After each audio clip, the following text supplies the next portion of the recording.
Bom dia, turma. Professor Vinícius aqui. Vamos ter a nossa aula agora sobre a Era Vargas. Importante momento na nossa história do Brasil e é um assunto que é recorrente no Enem, tá certo? Então, muita atenção à Era Vargas. A Era Vargas é um período político que vai de 1930 a 1945.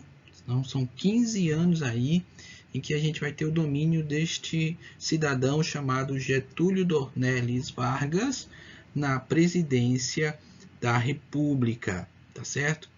Quando começa a Era Vargas? Começa a partir do que é chamado pela historiografia de Revolução de 1930, né? Este evento de 1930 nada mais foi do que um golpe de Estado que se deu diante de uma determinada situação política do país. Pois muito bem, até 1930, o Brasil era governado pela chamada República Oligárquica do Café com Leite, havendo uma alternância entre as elites políticas de São Paulo e Minas Gerais na presidência da República. Com a eleição presidencial de 1930 se aproximando, o presidente da época, Washington Luiz, decidiu quebrar com essa alternância de cadeiras entre São Paulo e Minas Gerais, propondo um paulista para ser apoiado por ele nas próximas eleições. Esse paulista seria Júlio Prestes. Assim, ele rompia com a chamada política do café com leite. Isso deu ensejo para que se fosse criada uma oposição política a Washington Luiz e, lógico, a candidatura de Júlio Prestes. Essa oposição seria centrada na ação da Aliança Liberal. Portanto, a Revolução de 1930 foi um movimento articulado pelo Exército, com forte incidência nos estados brasileiros de Minas Gerais, Rio Grande do Sul e Paraíba, com o objetivo de fazer o quê? Destituir Washington Luiz da presidência, isso capitaneado pela Aliança Liberal.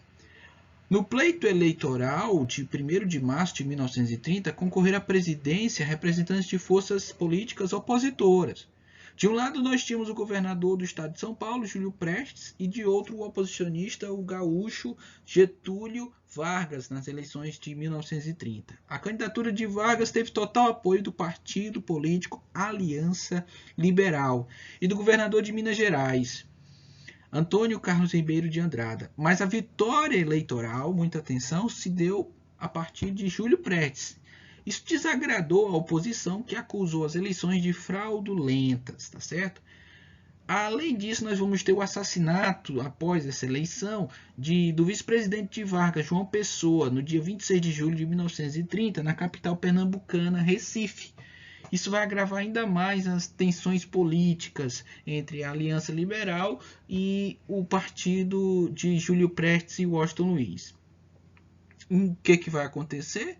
Uma deposição pela força das armas em 3 de outubro de 1930, que é nada mais do que um golpe de Estado. Então, o Washington Luiz, o presidente, é destituído e é realizada, após essa destituição, uma junta provisória militar que governou o Brasil por 10 dias.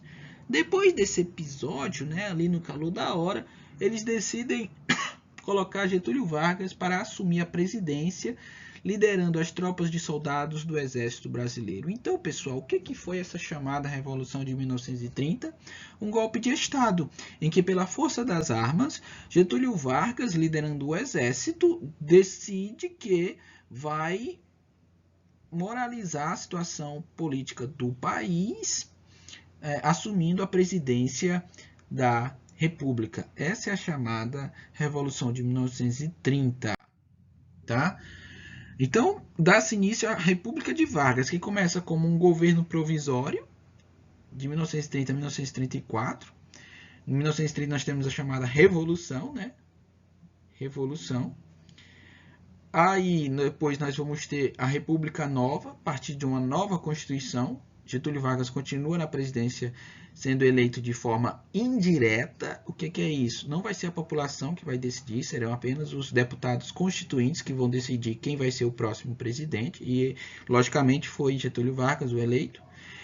Nesse período nós temos o governo constitucional, que vai até 1937. E em 1937 nós temos um novo golpe de Estado, um golpe dentro do golpe, que foi o golpe a partir do Plano Cohen, assunto das nossas próximas aulas, dando início a uma ditadura chamada ditadura do Estado Novo, ditadura varguista, tá certo?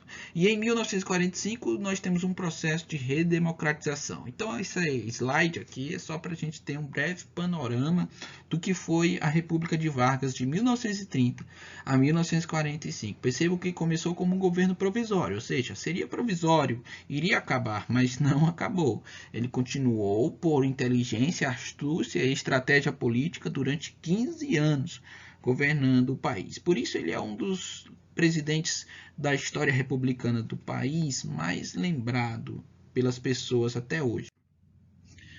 Bom, eu quero enfatizar agora o governo provisório, que vai durar de 1930 a 1934. O que nós temos como características gerais? Nós temos a concentração do poder nas mãos do Getúlio Vargas. Ele vai se tornar o chefe do governo provisório, tá certo? Ele vai fechar os órgãos legislativos federais, estaduais e municipais, vai suspender a Constituição de 1891, tá certo? E ele vai colocar no lugar dos governadores dos estados os interventores. Esses interventores são eleitos diretamente pelo próprio Getúlio Vargas, tá certo? Então nós temos uma concentração enorme de poderes no executivo. Nesse período que nós vamos ter como ações econômicas o Estado tirando o setor cafeeiro da crise a partir do Departamento Nacional do Café em 1933, quando o Estado basicamente vai dar empréstimos aos cafeicultores, favorecendo aí este setor econômico social. Vai ter também a criação do Ministério do Trabalho, da Indústria e do Comércio, era tudo junto.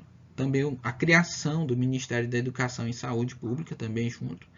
E muita atenção, porque aqui vão ser criadas várias leis trabalhistas, mas também vai se ter um controle sindical enorme.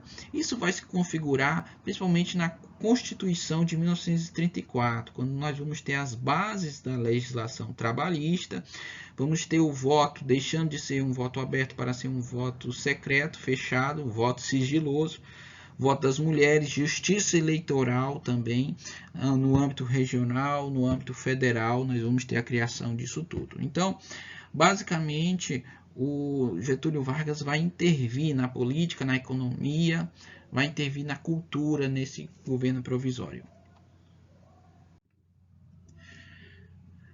Mas não foi só sucesso, tá? Grupos sociais ficaram bastante descontentes com as ações governistas de Vargas, principalmente a rica São Paulo.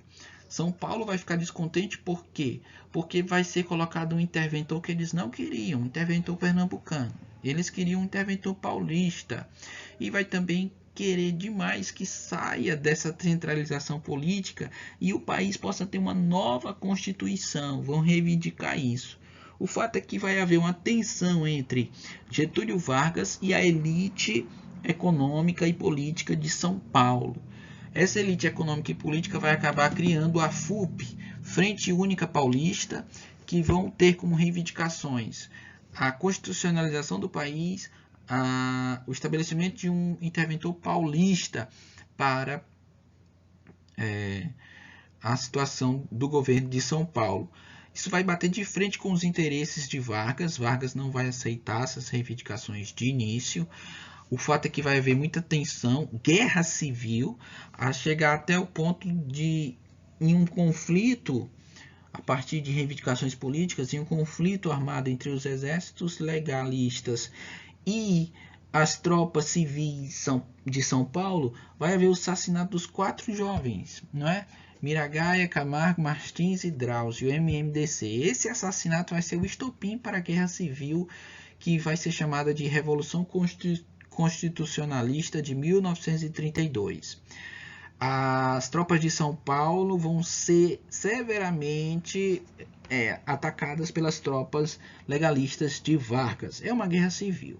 O fato é que Vargas acaba vencendo pela força das armas mais uma vez essa oposição política, mas como resultado disso tudo ele vai aderir às reivindicações paulistas. O Código Eleitoral de 1932, estabelecendo novas regras para as eleições, não é? Voto secreto, justiça eleitoral, fiscalização a partir da justiça das eleições, e vai haver também a convocação da Assembleia Constituinte. Não era isso que os paulistas queriam, uma nova Constituição? Pois Getúlio Vargas agora vai aderir às suas reivindicações, tentando ali amenizar a situação e conseguir governar o país como ele queria governar. É uma atitude inteligente, ele acaba cedendo para se manter no poder. Na próxima aula a gente vai continuar este assunto, abordando o governo constitucional e o Estado Novo. Então, até mais, pessoal. Vamos estudar a Era Vargas.